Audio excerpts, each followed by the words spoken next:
नमस्कार विद्यार्थियों, आपके अपने YouTube चैनल आरपी कटारिया पर आपका हार्दिक अभिनंदन एवं स्वागत।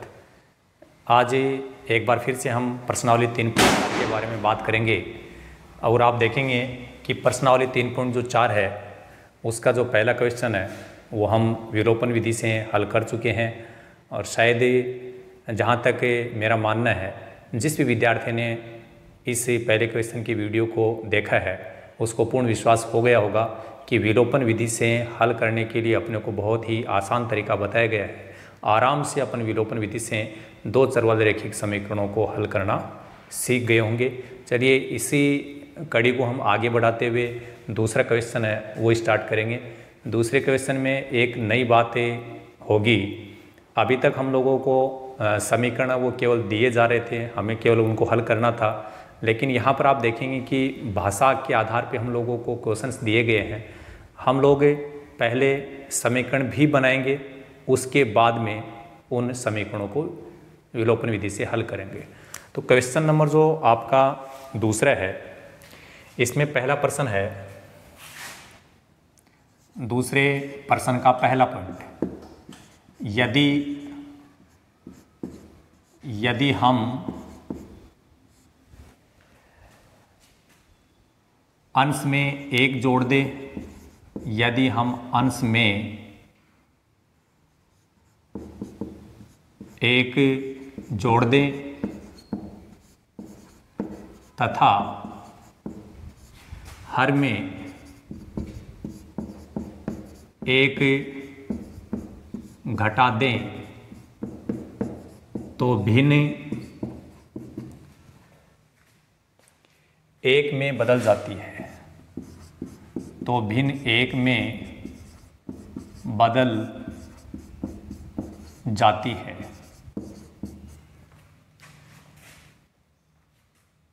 यदि हर में एक जोड़ दें, यदि हर में एक जोड़ दें तो भिन्न 1/2 हो जाती है।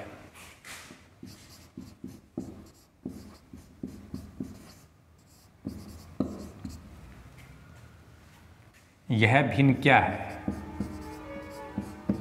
यह भिन्न क्या है?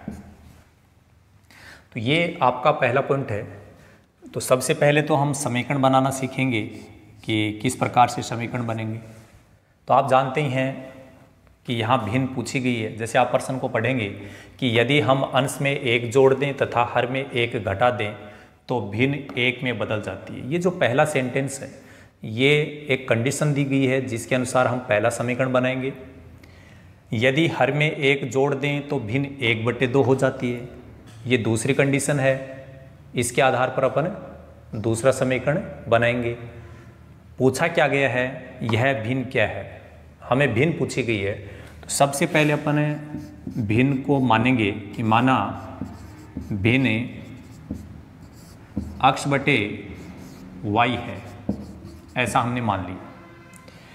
अब हम लिखेंगे प्रश्नानुसार। प्रश्नानुसार का मतलब आप समझ गए कि प्रश्न में जो भी शर्तें अपने को यहाँ दी जाएंगी उसका प्रयोग करते हुए अपन आगे बढ़ेंगे। पहले आपने जो भिन्न मानी है वो हम लिखेंगे और अब समझेंगे कि पहली जो कंडीशन है या पहला जो सेंटेंस है उसमें क्या कहा गया है। यदि हम अंश में एक जोड़ दें, कह रहे कि आप अंश कौन सा है, आपको पता है ये अंश है, अंश में एक जोड़ दें तथा हर में एक घटा दें, ये आपका हर है, इसमें एक घटा दें तो इस भिन्न का मान कितना हो जाएगा, तो भिन्न एक में बदल जाती है। तो ये जो भिन्न है, जब अपन अंश में एक जोड़ देंगे, हर में एक घटा देंगे तो आपकी भिन्न एक बन जाएगी। तो अपने को एक दिया गया, इसके बट्टे में हम अपनी तरफ से एक मानते हुए इनको वज्र गुणा कर लेंगे। जैसे इसके बट्टे में एक मानेंगे तो एक को इनसे गुणा करेंगे तो क्या आएगा, x + 1 आएगा। और ये जो एक है वो इसके साथ गुणा हो जाएगा तो ये हो गया y - 1। हम विलोपन विधि से इसको हल करना चाहते हैं। तो विलोपन विधि के लिए सबसे पहले ये ज़रूरी है कि x और y के जो पद हैं उनको एक तरफ लिखा जाए। तो यहाँ तो ये x है ही, इस y का इधर पक्षांतरण करेंगे तो ये किसका हो जाएगा, माइनस का, बराबर यहाँ पर -1 था, यहाँ जो प्लस का 1 है उसका इधर पक्षांतरण करेंगे तो ये भी माइनस का 1, ये हो गया x माइनस वाई बराबर ये -2 बन गए। ठीक है, इसको हम समीकरण नंबर 1 बना देंगे एक बार। जिस प्रकार हमने पहला समीकरण बनाया ठीक उसी प्रकार दूसरा समीकरण बनाएंगे। दूसरा समीकरण बनाने के लिए पहले आपने जो भिन्न मानी है वो भिन्न लिख दो, और अब हम दूसरा सेंटेंस पढ़ते हुए इसको आगे बढ़ाएंगे। यदि हर में 1 जोड़ दें, यदि हर में 1 जोड़ दें तो ये लीजिए हर में 1 जोड़ दिया। ठीक है, अंश के लिए कुछ नहीं बोल रहा है, केवल यही बोला यदि हर में 1 जोड़ दें। अब अंश के लिए नहीं बोला है तो हमें कुछ न जोड़ना न घटाना कुछ भी नहीं करना है। तो वह भिन्न कितनी हो जाती है, 1/2। तो इस भिन्न का मान हो गया 1/2। अब हम करेंगे वज्र गुणा। तो 2 को अक्ष से गुणा कर दो तो ये क्या हो जाएगा भाई, 2 अक्ष। 2 को अक्ष से गुणा कर चुके हैं, अब ये गुणा हो गया तो यहाँ बराबर है तो पहले बराबर लगाओ, और अब इस 1 को इससे गुणा करो y + 1 से। अब 1 को जब यहाँ गुणा करेंगे y + 1 से तो क्या आएगा, y + 1 ही आएगा। y का इधर पक्षांतरण कर दो, y इधर माइनस का हो जाएगा, इधर 1, इसको समीकरण नंबर 2 बना दो। हम चाहते हैं इसको विलोपन विधि से हल करना। हमने कहा था कि विलोपन विधि से हल करने के लिए क्या जरूरी है, या तो अक्ष के गुणांक बराबर होने चाहिए या y के गुणांक बराबर होने चाहिए। है तो ठीक है, नहीं है तो हम बनाएंगे। तो पहले चेक करो है या नहीं है। देखो यहाँ अक्ष के गुणा में 1 आ रहा है, यहाँ अक्ष के गुणा में 2 आ रहा है, तो अक्ष के गुणांक तो बराबर नहीं है। यहाँ y के गुणा में -1 है, अब माइनस प्लस है वो तो सेट कर लेंगे। गुणा में वैसे संख्या कितनी है, 1। यहाँ पर भी y के गुणा में कितना है, 1 है, तो गुणांक बराबर है ना। जब गुणांक बराबर होता है तो हमें ज़्यादा सोचना नहीं है, हाँ, या तो हम जोड़ेंगे या घटाएंगे, ये बात अभी मैं बता दूंगा। समीकरण नंबर 1 और 2 को दोबारा लिख लो। समीकरण नंबर 1 आपका ये था, x माइनस वाई बराबर -2। समीकरण नंबर 2 है 2x माइनस वाई बराबर 1। अब हमने ये कहा था कि जिनके गुणांक आपके पास में बराबर हैं, जैसे y का गुणांक यहाँ पर 1 है, यहाँ पर 1 है, गुणांक तो हमने देख लिया, लेकिन इनके चिन्ह एक जैसे हैं। और आपको बताया क्या गया था, जब जिन संख्याओं के निशान एक जैसे हैं, गुणांक बराबर है, तो ऐसे स्थिति में हम क्या करते हैं, घटाते हैं। और याद रखना, घटाते समय नीचे वाले समीकरण के चिन्ह हैं वो बदलेंगे, प्रत्येक पद का चिन्ह बदल दिया जाएगा। अब ये 2 अक्ष माइनस का है, 1 अक्ष प्लस का है, तो 2 अक्ष में से 1 अक्ष घटेगा। यहाँ ये संख्या ज़्यादा है तो माइनस का अक्ष बच गया। देखिए ये y माइनस का है, 1 y है माइनस का, ये y है, ये भी 1 y है, लेकिन ये अब किसका बन गया, प्लस का। तो जितना प्लस का y है उतना ही किसका है, माइनस का, तो ये तो कट जाएगा। विलोपन का मतलब क्या होता है, किसी न किसी एक चर को गायब करना। तो हमने इसमें y को गायब कर दिया। ये दोनों ही संख्याएं किसकी हैं, माइनस की। यहाँ -1 -2 तो ये जुड़ेंगी, ये हो गया -3, और ये माइनस इस माइनस को प्लस बनेगा, और ये x बराबर 3 आ गया। x का मान आप समीकरण नंबर 1 में रख दो, ठीक है। तो हम कहेंगे कि x का मान समीकरण नंबर 1 में रखने पर, तो समीकरण नंबर 1 अपना ये है। तो जहाँ x है वहाँ पर आप कितना लिख देंगे, 3, और ऐसा करते हुए सरल करेंगे। x की जगह 3 लिख दिया, ये -y बराबर -2, इसको सरल कर लो। एक बार इस -y को ऐसा कैसा लिखेंगे, कहीं पे भी माइनस आता है तो उसको लिखना भी ज़रूरी है, बोलना भी ज़रूरी है। अब वो हटेगा कि नहीं हटेगा वो बाद में देखेंगे अपन। इस 3 को उधर लेके जाएंगे, -2 तो था ही, ये 3 उधर जाएगा, किसका हो जाएगा, माइनस का। आगे देखिए -y बराबर, ये दोनों संख्याएं माइनस की है तो जुड़ेंगी, एक जैसा निशान आ गया यहाँ पर तो जुड़ जाता है। यहाँ माइनस तो ये प्लस बन गया, और y का मान कितना आ गया, 5। और अब कोई समस्या नहीं है, हमने माना था कि माना भिन्न x बटे y है, तो x का मान कितना आ गया, 3। x की जगह 3 लिख देंगे, y की जगह 5, तो ये अपना उत्तर कितना हो जाएगा, 3/5 आता है भिन्न क्या हो जाएगी, x का मान 3, y का मान 5, तो आपका उत्तर हो जाएगा 3/5। तो ये क्वेश्चंस बड़ा आसान है, भिन्न वाला प्रश्न कभी गलत होने वाला नहीं है। थोड़ा ध्यान रखो कि भिन्न x/y मानना है, फिर जैसे जैसे वो बोल रहा है वैसे वैसे काम करते जाओ, ठीक। आगे जैसे हम अपन बढ़ेंगे हल हो जाएगा।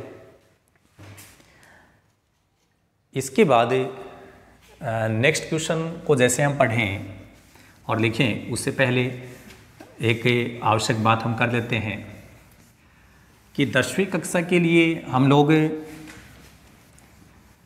पहला चैप्टर दूसरा चैप्टर है वो कंप्लीट कर चुके हैं। यूट्यूब प्लेटफॉर्म के आपके अपने यूट्यूब चैनल आरपी कटारिया पर वो अपलोड भी हो चुके हैं। और हमने दोनों चैप्टर के लिए, जो आपका पहला चैप्टर है वास्तविक संख्या और दूसरा चैप्टर है बहुपद, उन दोनों के लिए प्ले लिस्ट है वो हम बना चुके हैं। और तीसरा जो चैप्टर अभी रनिंग में है इसकी भी प्ले लिस्ट साथ साथ में बन रही है। तो आप यूट्यूब चैनल पर जा कर के वहाँ पर प्ले लिस्ट ओपन करके आपको एक ही जगह पर पूरे चैप्टर की वीडियो जो मिल जाएंगे और आप उन वीडियोज़ को देखते हुए अपनी मैथ को मजबूत कर सकते हैं। अब जो आपका पॉइंट नंबर 2 है, अब हम उसकी बात करेंगे। अब की बार उम्र वाला प्रश्न आ रहा है, आयु वाला, और आपको ध्यान होगा कि इससे पहले वाली एक्सरसाइज में भी हमने उम्र वाले प्रश्न से समीकरण बनाने सीखे थे। और मैं ये आपको विश्वास दिलाता हूँ, उम्र वाले प्रश्न से समीकरण बनाना आसान है और किसी का भी गलत नहीं होगा। जैसा मैं बता रहा हूँ उस पर आप गौर करेंगे। और ये एक इतना इम्पोर्टेंट प्रश्न है कि इस टाइप का प्रश्न है कॉम्पिटिटिव एग्जाम में भी अक्सरशः आता रहता है।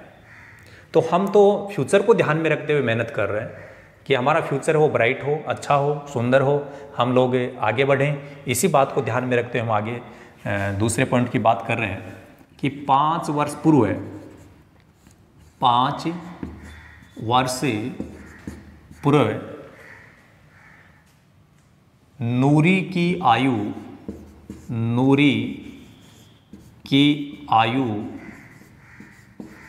सोनू की आयु की 3 गुनी थी, 3 गुनी थी। 10 वर्ष पश्चात 10 वर्ष पश्चात नूरी की आयु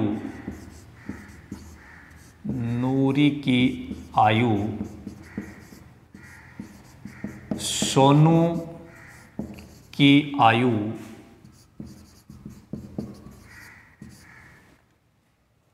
की 2 गुनी हो जाएगी, की 2 गुनी हो जाएगी। नूरी तथा सोनू की आयु ज्ञात कीजिए। नूरी तथा सोनू की आयु ज्ञात कीजिए। तो ये एक प्रश्न है जिसमें उम्र की बात हो रही है, आयु की बात हो रही है। आयु वाला प्रश्न हम कभी भी गलत नहीं होने देंगे। इस टाइप से आपको समीकरण बनाना सिखाएंगे हम। एक बार इस प्रश्न को फटाफट आप पढ़ लीजिएगा। 5 वर्ष पूर्व नूरी की आयु सोनू की आयु की 3 गुनी थी।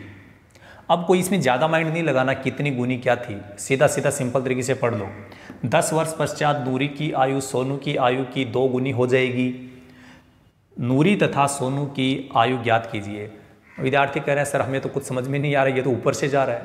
3 गुनी हो जाएगी, 2 गुनी हो जाएगी, जितनी भी गुनी हो जाएगी सब कर देंगे हम। आपको केवल इतना समझना है कि इसमें पूछा क्या गया है, नूरी तथा सोनू की आयु। जो पूछा गया है उसी को ही आप एक बार मान लीजिए, फिर बाकी बातें अपने आप सेट हो जाएंगी। तो देखिए, माना वर्तमान में नूरी की आयु तथा सोनू की आयु क्रमशः अक्ष वर्ष तथा वाई वर्ष है। हमने क्या किया है, नूरी की आयु को तो मान लिया अक्ष वर्ष और सोनू की आयु को मान लिया हमने वाई वर्ष। ये चीज़ अपने को कहाँ से पता चलेगी भाई, क्या मानना है, ये यहाँ से पता चल रहा है। जो हमसे पूछा गया उसी के अनुसार लाइन बना दो, सेंटेंस बना दो। अब देखिए, अब हम लिखेंगे प्रश्नानुसार। किसी का नाम है राकेश, तो वो ऐसा नहीं लिखेगा राकेशानुसार, राकेश के अनुसार। हम तो पर्सन में जो शर्तें दे रहे हैं उसके अनुसार बात करेंगे। आपको याद आ रहा होगा कि उम्र वाले पर्सन के लिए मैंने कहा था अक्स और वाई को बराबर में लिख दो। और अब हम पहला सेंटेंस पढ़ेंगे, 5 वर्ष पूर्व है। एक बात तो ये नोट करनी है, जितने वर्ष पूर्व बोला जाता है वो संख्या दोनों पक्षों में घटाई जाएगी, क्योंकि पहले का मतलब होता है कम, और कम करने के लिए क्या करना पड़ता है, घटाना। समझ में आ गई होगी बात। जैसे आज किसी की कितनी भी उम्र हो, लेकिन आज से पहले 2 वर्ष 3 वर्ष पहले उम्र कम थी, कम के लिए घटाना पड़ता है। तो 5 वर्ष पूर्व है, जितने वर्ष पूर्व बोल रहे हैं वो संख्या दोनों पक्षों में घटेगी। इसके बाद यहाँ थोड़ा ब्रैकेट लगा दें। अब आगे देखो, नूरी की आयु, पहले नाम किसका आ रहा है वो जरूर समझना है। सोनू की आयु की 3 गुनी। अब 3 से गुणा करना है, लेकिन गुणा करना किसको ये समझना है। पहले नाम किसका आया, नूरी का, तो नूरी के लिए कौन सा अपन पद मान रहे हैं, ये मान रहे हैं। नूरी की आयु को अक्ष मानते हुए काम कर रहे हैं। तो नूरी के लिए यदि 3 गुणा बोल रहे हैं तो 3 इधर गुणा नहीं करना, उल्टा काम करना है। पहले नाम जिसके लिए आ रहा है वो बात कर रहा है उसकी, लेकिन उसको गुणा ना करके दूसरे वाली संख्या को गुणा करेंगे। ये हो गया पहले सेंटेंस का काम। केवल इतनी ही बात है। तो देखो, इसको हम जैसे सरल करेंगे, इसके पहले तो कोई अंक आ नहीं रहा है, तो इस ब्रैकेट को हटा देंगे और ऐसे लिख देंगे। अब ये जो 3 है, 3 को अंदर गुणा करेंगे तो ये हो गया 3y माइनस 15। अब विलोपन विधि से हम हल करेंगे। इसके लिए x और y को एक तरफ बनाओ, तो ये x तो पहले से था ही, 3y इधर आएगा, माइनस का हो जाएगा, इधर माइनस के 15, ये जो माइनस का 5 है उधर चला जाएगा, प्लस के 5, x माइनस 3y बराबर, एक संख्या माइनस की है एक प्लस की है तब घटता है, जब अलग अलग चिन्ह होता है ना तो यहाँ पर घटेगा। तो 15 में से 5 घटाओ, कितना बचेगा, 10 बचेगा, लेकिन माइनस का। इसको आप समीकरण नंबर 1 बना दो। अब हम दूसरा समीकरण बनाएंगे तो फिर वही काम करना है, x और y को बराबर में लिख दो, थोड़ा गैप लिख दो इसके बीच में। अब दूसरा सेंटेंस पढ़ेंगे, 10 वर्ष पश्चात, जितने वर्ष बाद बोला जाता है, जितने वर्ष पश्चात बोला जाता है वो संख्या दोनों पक्षों में जुड़ेगी, इधर भी जुड़ेगी इधर भी जुड़ेगी। ठीक है, ब्रैकेट लगा दो। नूरी की आयु, नूरी का नाम पहले आ रहा है तो ये नूरी है, और ये कौन है, सोनू। अब कहेंगे ये नूरी थोड़ी ना होती है, सोनू थोड़ी ना होता। नूरी और सोनू तो बड़े सुंदर है, ऐसे थोड़ी ना होते हैं, x + 10 y + 10। भले ही नहीं हो, गणित में मानना पड़ता है, अभी मान लेंगे ये नूरी की बात है, ये सोनू की बात है।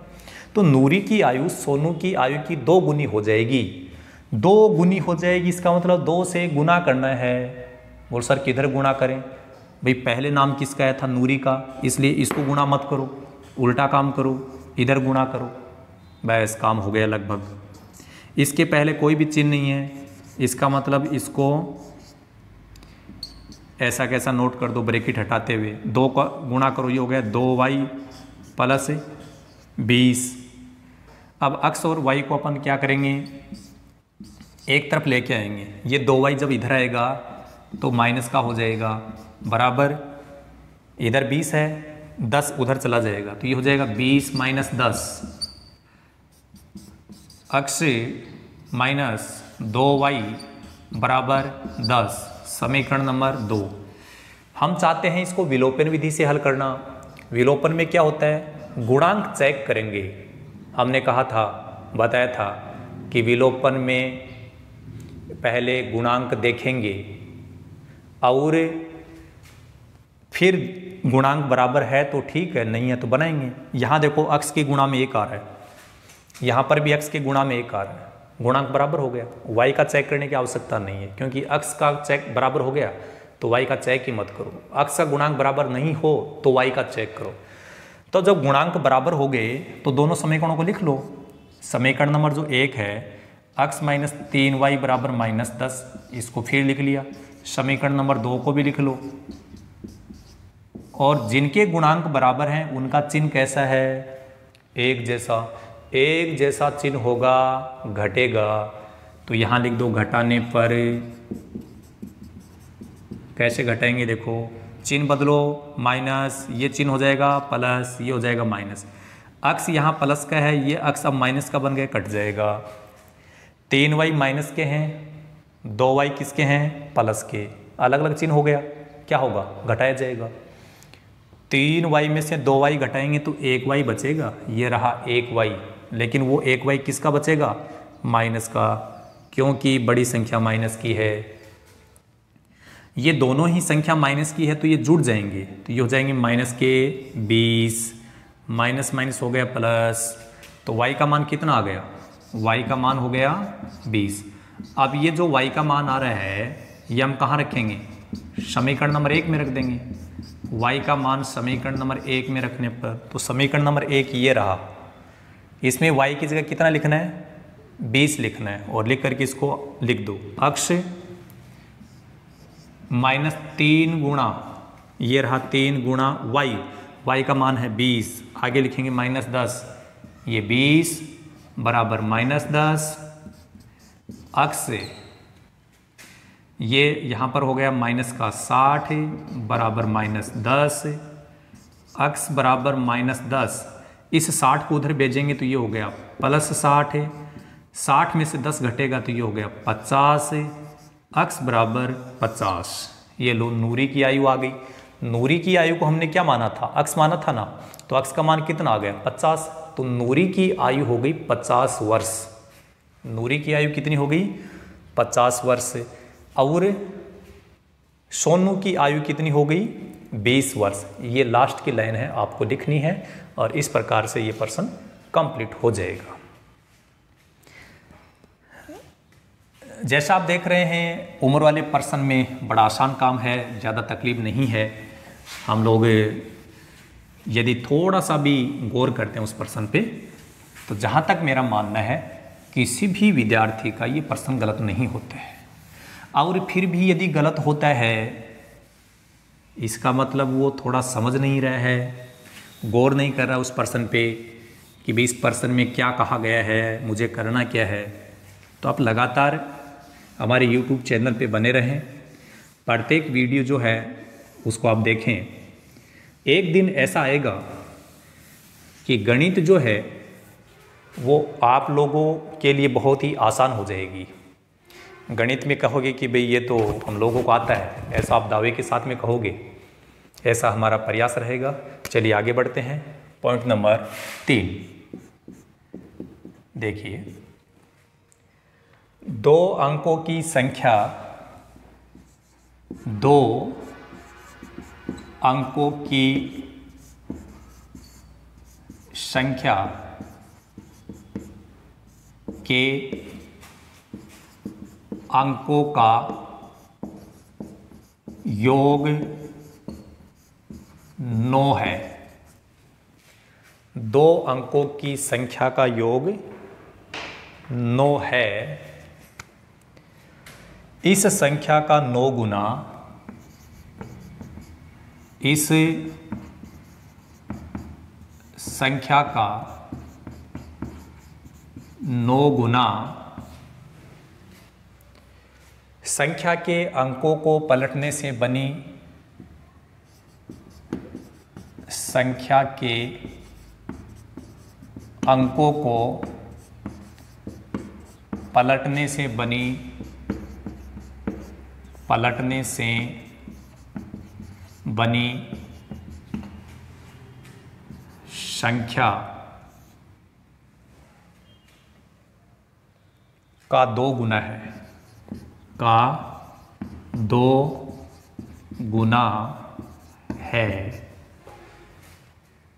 वह संख्या ज्ञात कीजिए। वह संख्या ज्ञात कीजिए। ये हुआ आपका प्रश्न। अब समझिए कि इसमें क्या कहा गया है। दो अंकों की संख्या, यहाँ तक क्या समझ में आ रहा है भाई कि दो अंकों की संख्या की बात कर रहा है और दो अंकों की संख्या में एक इकाई का अंक होता है, एक दहाई का अंक होता है। इतना तो हम लोगों को आइडिया लग गए। अंकों का योग 9 है। अब इस 9 का क्या करना है, अब इस 9 का क्या करना है, इसका कोई न कोई इलाज करना है। और ये जो इसका जो ट्रीटमेंट होगा वो ट्रीटमेंट मैं आप लोगों को अभी बताने वाला हूँ। इससे क्या होगा, पहला समीकरण बनेगा, वो बाद की बातें हैं। इस संख्या का 9 गुना संख्या के अंकों को पलटने से बनी संख्या का 2 गुना है। अब ये क्या, और सर 9 गुना, 2 गुना, 3 गुना, पता नहीं क्या बोल रहे हैं। सब बातें हम बताएंगे, आप तो केवल इसको सुनते रहें, समझते रहें। वह संख्या ज्ञात कीजिए। आप केवल ये सोचिए कि वह संख्या ज्ञात कीजिए। कौन सी संख्या की बात कर रहे हैं, 2 अंकों की संख्या की बात कर रहे हैं, यही बात आ रही है।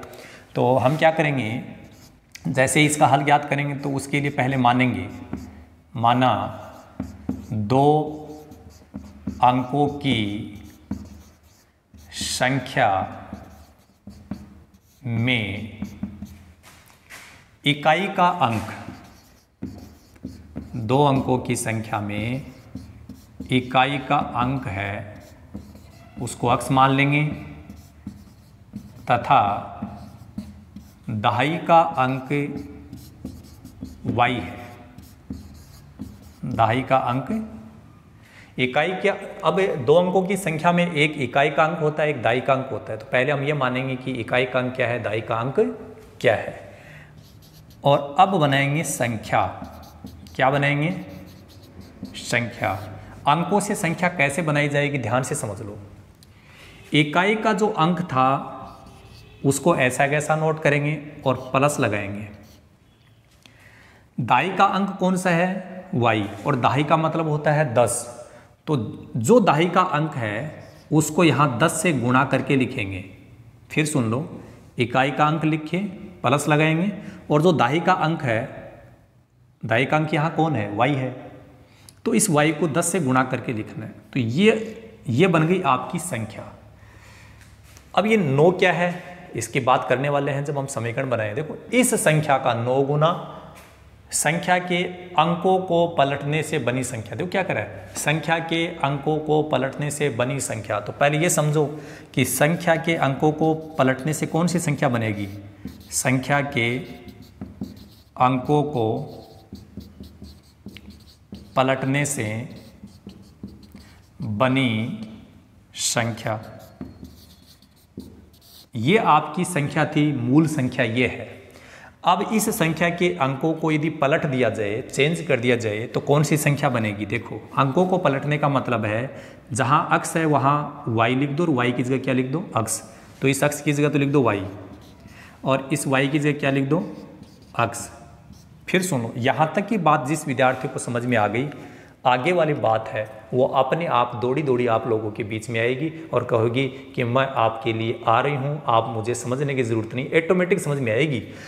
माना 2 अंकों की संख्या, 2 अंकों की संख्या क्यों माना मैंने, क्योंकि यहाँ 2 अंकों की संख्या की बात हो रही है। 2 अंकों की संख्या में एक इकाई का अंक होगा, एक दहाई का अंक है। तो इकाई के अंक को अक्स मानेंगे, दहाई के अंक को y। अब इन अंकों से बनाएंगे हम संख्या। संख्या कैसे बनती है, इकाई का अंक लिख दिया जाता है, प्लस लगा दिया जाता है, और जो दहाई का अंक होता है उसको 10 से गुणा करके लिखेंगे। फिर संख्या के अंकों को पलटने से बनी संख्या। ये लाइन मैंने क्यों लिखी है, क्योंकि ऐसी कहीं न कहीं बात आई थी कि संख्या के अंकों को पलटने से बनी संख्या। तो पहले ये तो समझना पड़ेगा ना कि संख्या के अंकों को पलटने से कौन संख्या बनेगी। अक्स की जगह y लिख दो, और y की जगह क्या लिख दो, अक्स। ये संख्या बन जाएगी। ये हो गई अंकों को पलटने से बनी संख्या। और अब लिखेंगे प्रश्नानुसार। अभी तक जो हम लिख रहे थे वो किसके अनुसार था, वो था अपने अनुसार, आपके अनुसार, ये सब अपने अनुसार था। अब लिखेंगे प्रश्नानुसार। अब देखो, 2 अंकों की संख्या के अंकों का योग, अंकों का योग बता रहा है। अंक कौन कौन से हैं, एक तो अक्स है, एक y है, इनका योग 9 बता रहा है। तो ये लो, अक्स प्लस y, इनका योग कितना बताया गया, 9। पहले आपके सेंटेंस में पहला समीकरण बन चुका है। कोई ज़्यादा इसमें लफड़ा नहीं करना पड़ा हम लोगों को, आराम से बन गया। संख्या के अंकों का योग, अंक कौन कौन से थे, एक अक्स है, एक y है, अंकों को जोड़ दिया, उनका योग 9 हो गया। पहला जो सेंटेंस है वो कंप्लीट। इसके बाद देखिए इस संख्या का, कौन सी संख्या का, जो संख्या हमने बनाई है, देखो x प्लस 10y ये संख्या हमने बनाई, इस संख्या का 9 गुणा। कह रहा है कि जब इसको 9 से गुणा कर दें, ये लो 9 से गुणा हो गया, तो क्या हो जाएगा, अंकों को पलटने से बनी संख्या, अंकों को पलटने से बनी संख्या कौन सी है, ये है, तो आगे लिख दो y प्लस 10x। एक बार यहाँ तक की बात समझो, इस संख्या, कौन सी संख्या, जो हमने यहाँ लिखी थी, इस संख्या का 9 गुणा, ये लो 9 से गुणा कर दिया, तो अब ये जो भी बना है वो क्या है, अंकों को पलटने से बनी संख्या का 2 गुना। यहाँ पर जो हमने लिखा है वो संख्या दुगुनी है, किसकी, अंकों को पलटने से बनी संख्या। कह रहे कि 9 से जब आपने गुणा कर दिया उसके बाद में ये संख्या कितनी बन गई, इस संख्या की दुगुनी। तो दुगुनी बोल रहा है तो 2 को इधर गुणा मत करो, 2 को अभी इधर गुणा करो, बस इतना समझना था। अब आपका समीकरण बनेगा, तो 9 को पहले इन दोनों से गुणा करो, तो ये बनेगा 9x प्लस 90y बराबर, 2 को इधर गुणा करेंगे तो ये बनेगा 2x plus 2y plus 20x। हम x और y वाले जो पद हैं उनको एक तरफ लेके आ जाएंगे, तो ये 9x प्लस 90y, 2y इधर आ जाएगा माइनस का, और ये 20x है ये भी इधर आ जाएगा माइनस का, इधर बेचारा कुछ भी नहीं बचा। अरे जहाँ कुछ भी नहीं बचता वहाँ कौन बचेगा, 0 बचेगा। अब देखो 9x तो प्लस का है, 20x माइनस के हैं, इनको सरल करेंगे तो क्या होगा, 20x में से 9x को घटाना पड़ेगा, ये ज़्यादा है, तो 20x में से 9x घटाएंगे तो बचेगा 11x बचेगा, लेकिन माइनस का बचेगा। अब 90y में से 2y घट रहा है यहाँ पर, तो 90y में से 2y घटाएंगे तो कितना आएगा, 88y बराबर 0। ऐसा कोई पहाड़ा है क्या, ऐसा कोई पहाड़ा है क्या जिसका भाग यहाँ पर भी जा रहा हो और यहाँ पर भी जा रहा हो। 0 में तो हर किसी का भाग जाता है, याद रखना। 0 तो बेचारा आवारा है, जो आए मर्जी है वही भगा देता है। मेरी बात समझ में आ रही है। 0 में हर किसी संख्या का भाग जाता है। 0 बेचारा क्या है, लापरवाह है, ये आवारा आदमी है, जो मर्जी आता है वही भाग लगा देता है। तो 0 की चिंता मत करना कि 0 में किसका भाग जाएगा नहीं जाए, सबका जाता है। आप तो ये देखो कि यहाँ किसका भाग जाएगा, 11 का। तो 11 का भाग जब अपन यहाँ लगाएंगे तो यहाँ 11 तो हट जाएगा, केवल ये बचेगा। 11 का भाग यहाँ लगाएंगे तो ये 8 हो जाएगा, y तो आएगा ही। और 0 में तो किसी भी संख्या का भाग लगाओ 0 ही आएगा। और अब आप बना दो समीकरण नंबर 2। पहले थोड़ा चेक करो कि क्या समीकरण नंबर 1 और 2 में गुणांक बराबर है या नहीं है। तो देखो समीकरण नंबर 1 में x के गुणा में 1 आ रहा है, प्लस का है या माइनस का वो बाद की बातें हैं, लेकिन 1 है या नहीं है, 1 है। यहाँ x के गुणा में -1 है, लेकिन माइनस की चिंता मत करो, 1 है ना। अब आप देख रहे हैं कि x के गुणांक बराबर है, अब हमें चिंता नहीं है। समीकरण नंबर 1 है उसको लिख लो आप, x प्लस वाई बराबर 9। दूसरा समीकरण उसको भी लिख लो, -x प्लस 8y बराबर 0। अब जोड़ना है या घटाना है वो हमें देखना है। जिनके गुणांक बराबर हैं उनका चिन्ह कैसा है, अलग अलग, ये प्लस ये माइनस। और 3.4 का जो पहला वीडियो हमने बनाया था वहाँ पर हमने कुछ लाइनें आप लोगों के लिए तैयार की थी और बताया था कि विलोपन चाहेंगे तो क्या, विलोपन चाहेंगे तो पहले गुणांक देखेंगे कि बराबर है या नहीं, और बराबर है तो ठीक, नहीं तो हम बना देंगे, कहा था ऐसा। उसके बाद में क्या कहा, उनका निशान एक जैसा है तो घटा देंगे और निशान अलग अलग है तो जोड़ देंगे, ऐसा हमने कुछ कहा था। अरे भाई यहाँ पर निशान क्या है, अलग अलग, अलग अलग निशान होगा तो क्या करेंगे, जोड़ेंगे। तो यहाँ लिखेंगे जोड़ने पर। अभी तक जितने भी प्रश्न हमने किए थे वो घटाने वाले कर रहे थे, और सर बार बार क्यों घटा रहे थे, परिस्थिति ऐसी ही आ रही थी। अब जोड़ने की परिस्थिति आगे जोड़ देंगे। और याद रखना जोड़ते समय नीचे वाले समीकरण के चिन्ह नहीं बदलेंगे। क्या, जब भी जोड़ा जाएगा चिन्ह नहीं बदलेंगे। जोड़ना है फटाफट जोड़ दो बिना कुछ बदले। घटाना है तो नीचे वाले समीकरण के चिन्ह बदलते हैं। अब हम क्या कर रहे हैं, जोड़ रहे हैं, कोई भी चिन्ह नहीं चेंज करना। x प्लस का x माइनस का कट गया ना, हम तो विलोपन चाहते हैं। 1y प्लस का 8y प्लस का ये दोनों जुड़ेंगे 9y, और 9 में 0 जुड़ेगा तो ये 9, y का मान निकालेंगे तो 9/9 बराबर 1। यहाँ हमारे पास में y का मान कितना आ गया, 1 आ गया। अब ये जो y का मान है ये अपन कहाँ रखेंगे, y का मान हम रख देंगे समीकरण नंबर 1 में, ठीक है।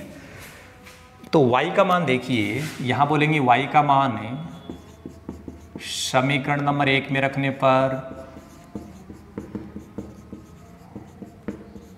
अब देखिए y का मान कितना बड़ा आ रहा है भाई, y बराबर 1 आ रहा है। कई कह रहे हैं कि सर ने बोला है कि y का मान समीकरण नंबर 1 में रखेंगे, तो कुछ लोग तो रखना नहीं आता है तो क्या करेंगे, पड़ोसियों को बुला के लेके आएंगे। जैसे हम क्या करते हैं, जब हम लोगों को कोई कच्चा छप्पर बनाते हैं तो उसके ऊपर जो छप्पर डालते हैं, एक आदमी से काम होता नहीं, हम क्या करते हैं, पड़ोसियों को बुला के लाते हैं, कहीं भाई आइए हम आज कच्चा छप्पर है वो तैयार कर रहे हैं तो हमारी मदद कीजिए। तो ऐसा नहीं है कि यहाँ पर मान जो रखना है वो ऐसे रखना उठा के, ऐसा कुछ नहीं करना। मान रखने का मतलब क्या है भाई, मान रखने का मतलब है कि जहाँ y आ रहा है वहाँ क्या लिखना है, 1। y का मान 1 है ना, तो अब देखो अक्ष प्लस y की जगह 1 बराबर 9, मैंने केवल y की जगह 1 रखा क्योंकि y का मान कितना था, 1। अब अक्ष बराबर 9, 1 इधर जाएगा क्या हो जाएगा, माइनस, अक्ष बराबर ये लो 8 हो गया। अक्ष भी आ गया, y भी आ गया, लेकिन अभी पूछा क्या था वो बात समझनी है। इसने क्या कहा है, आपने संख्या बनानी थी, उसने कहा था कि संख्या ज्ञात कीजिए प्रश्न में, तो संख्या हमने ये बना रखी है, तो अक्ष की जगह तो लिख दो, तो यहाँ पर लिखेंगे आता है संख्या हमने बनाई थी अक्ष प्लस 10y। अक्ष का मान कितना है 8 प्लस 10 गुणा y का मान कितना है 1। पहले इनको गुणा करो इन दोनों को, तो 10 को 8 से गुणा करेंगे तो ये 10 को 1 से गुणा करेंगे तो 10, ये हो गया 18। तो ये आपका उत्तर हो गया। इस प्रकार से 2 अंकों से रिलेटेड कोई भी क्वेश्चन हो और उस संख्या को हमें ज्ञात करना हो तो इस प्रकार से हम ज्ञात करेंगे। यहाँ पर हम विलोपन विधि भी सीख रहे हैं और यहाँ पर जो समीकरण है उनको कैसे हल किया जाता है ये बात भी हम सीख रहे हैं। तो यहाँ पर हम लोग आगे इस क्वेश्चन के 2 पॉइंट और बच गए हैं, तो यदि अपन उनको इसी वीडियो में ऐड करते हैं तो ये वीडियो काफ़ी लेंथी हो जाएगा। तो हम चाहते हैं कि इसमें केवल 3 पॉइंट ही हम करेंगे ताकि आराम से मस्त होकर के 3 पॉइंट तैयार कर लीजिए। अगले 2 पॉइंट है वो नेक्स्ट वीडियो में हम लोग आप लोगों के बीच में लेकर के आएंगे। So thank you so much, all the best, be positive always.